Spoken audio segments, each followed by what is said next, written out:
Análisis conformacional en estructuras cíclicas. La testosterona es una hormona producida por los hombres y es importante para mantener huesos y músculos fuertes, para producir glóbulos blancos, sentirse bien y mantener el deseo sexual. La quinina es el principal compuesto empleado para el tratamiento de la malaria. Los carbohidratos juegan un papel vital, ya que proporcionan energía a las células del cuerpo. Hay cierta similitud en las estructuras de estos compuestos. Todos tienen cadenas de carbonos que se unen entre sí y que forman un anillo. No es coincidencia que estas estructuras tan importantes para los seres humanos posean estructuras en forma de anillos.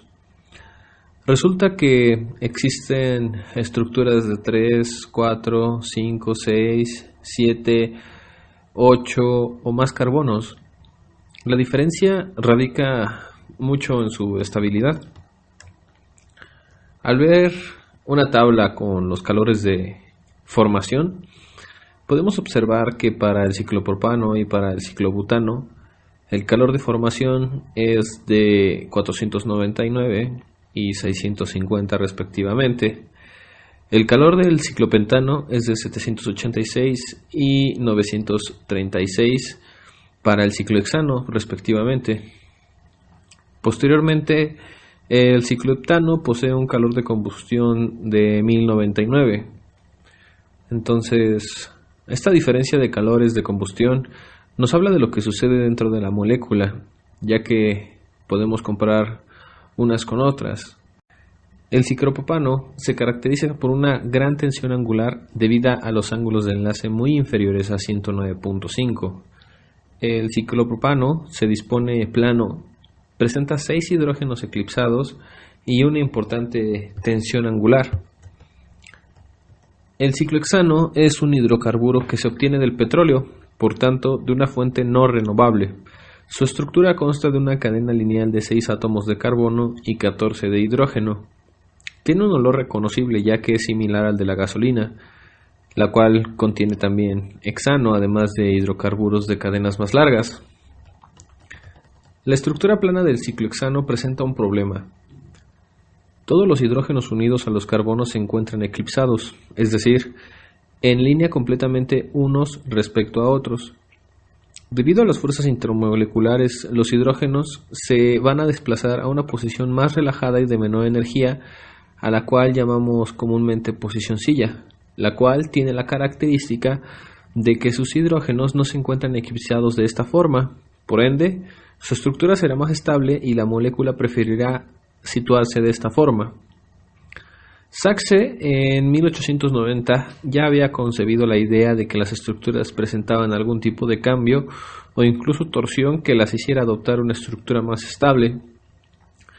El tipo de interacciones que se generan en los hidrógenos de la estructura del carbono hacen que los mismos se repelan unos de otros y cambien por completo la conformación de la molécula. Para representar gráficamente esas estructuras, vamos a dibujar primero dos líneas que representan las dos cadenas paralelas de los lados. Enseguida dibujamos una línea partiendo desde el final de una de estas primeras líneas y lo trazamos hacia arriba. Posteriormente las unimos con el final de la otra línea y hacemos lo mismo del otro lado, pero ahora en dirección opuesta a la primera. Esta es la representación silla del ciclohexano. Vamos a representar sus hidrógenos de forma axial y ecuatorial respectivamente. Posicionamos el primero de forma axial, esto es, de forma completamente vertical. Aquí hay otro par de hidrógenos unidos al cual vamos a representar de forma ecuatorial. Pasamos al siguiente carbono invirtiendo el orden del carbono vecino. Posicionamos de forma axial por debajo del carbono y el ecuatorial ligeramente inclinado por la parte superior. Hacemos lo mismo para todos los carbonos, alternándolos de la misma forma. Ahora hay que entender un poco acerca de las fuerzas que interactúan dentro de la molécula. El hidrógeno está posicionado de forma axial, interactúa con los hidrógenos vecinos y con los vecinos de estos también a su vez. La energía de los que están próximos es muy poca, ya que están colocados en extremos opuestos, mientras que los siguientes se encuentran en la misma posición axial. Aunque se encuentran demasiado lejos del primer hidrógeno como para poder interactuar con él. Al dibujar la molécula con su imagen de espejo nos percatamos de que sus interacciones son las mismas y que dichas moléculas en un compuesto se encontrarían en la misma cantidad. Ahora, en una molécula que se encuentra sustituida vamos a observar que el tipo de energías involucradas va a determinar una estructura estable y otra no estable. Al representar la molécula y sus hidrógenos de forma axial y ecuatorial respectivamente, podemos observar las interacciones entre una estructura más voluminosa y los hidrógenos de forma axial. Vamos a poder observar que su interacción es más fuerte que cuando los ponemos de la forma axial por debajo de la molécula.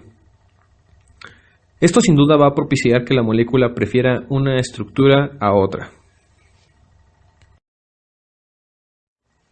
La molécula pasa por varias etapas antes de cambiar de una estructura a otra.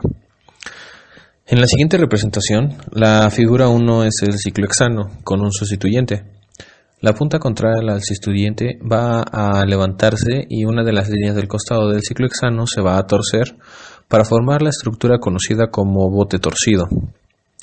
Ahora los lados del ciclohexano se van a acomodar de forma paralela y se conformará la estructura llamada de bote. Esta es la estructura intermedia. En cuanto la estructura siga su cambio, se va a aparecer la formación de otro bote torcido. Finalmente llegamos a la siguiente conformación estructural, que es la estructura de silla, la cual tiene la particularidad de que los hidrógenos que se hallaban de forma axial se van a encontrar ahora de forma ecuatorial y viceversa.